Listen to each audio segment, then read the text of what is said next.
Hi mga ka-bakers! Kumusta kayo? Ngayon naman ay gagawa tayo ng Choco Mallow Fudge. Handa na ba kayo?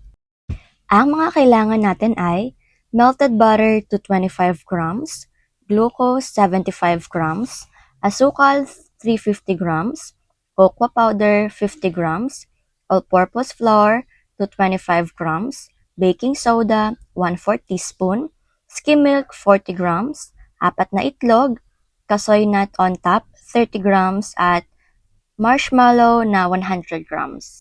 Atin nang i-melt ang ating butter at ang ating glucose.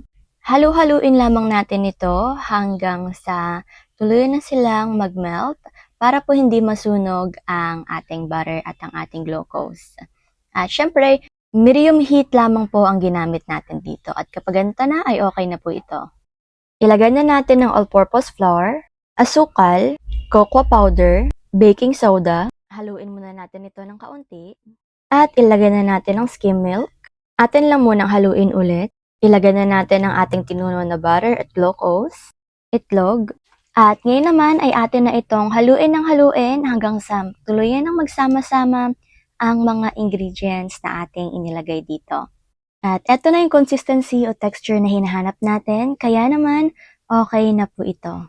Wala na pong mga buo-buo at higit sa lahat ay atin na po itong ilagay sa ating molde na may parchment paper at nilagay nga po pala natin ng mantika sa ilalim para po dumikit po ng maigi ang ating parchment paper.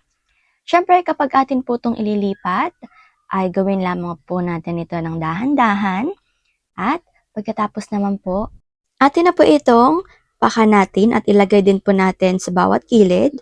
Atin lang po siyang pantayin para naman po pag naluto po maganda po siyang tignan. Hindi man po kailangan pantay na pantay mga ka-bakers as long as both po or lahat po ng mga edge ay meron pong pare-pareho na sukat ay okay na po iyon. Maglalagay na tayo ng marshmallow. Atin lang pong pakalatin ang 100 grams ng marshmallow dito.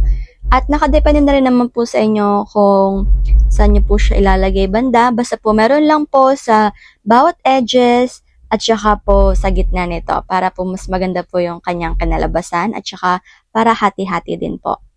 Next naman, but not the least, ay maglalagay na po tayo ng ating kasoy nut or kung wala po kayong kasoy, pwede na po yung mani. Ayan, okay na po ang ating Choco Mallow Fudge, kaya naman atin na po siyang ilagay sa ating oven.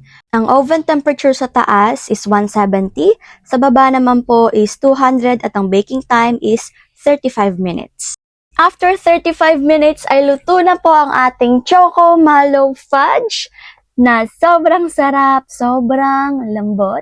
Pero naman, atin muna po itong tanggalin sa ating molde. Pagkatapos po natin itong palamigin, syempre atin na po itong tanggalin.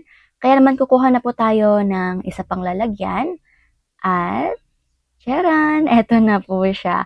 Ngayon naman po ay atin na po itong babaliktarin para naman po mahiwa na po natin or mas-slice na po natin ang ating Choco Mallow Fudge.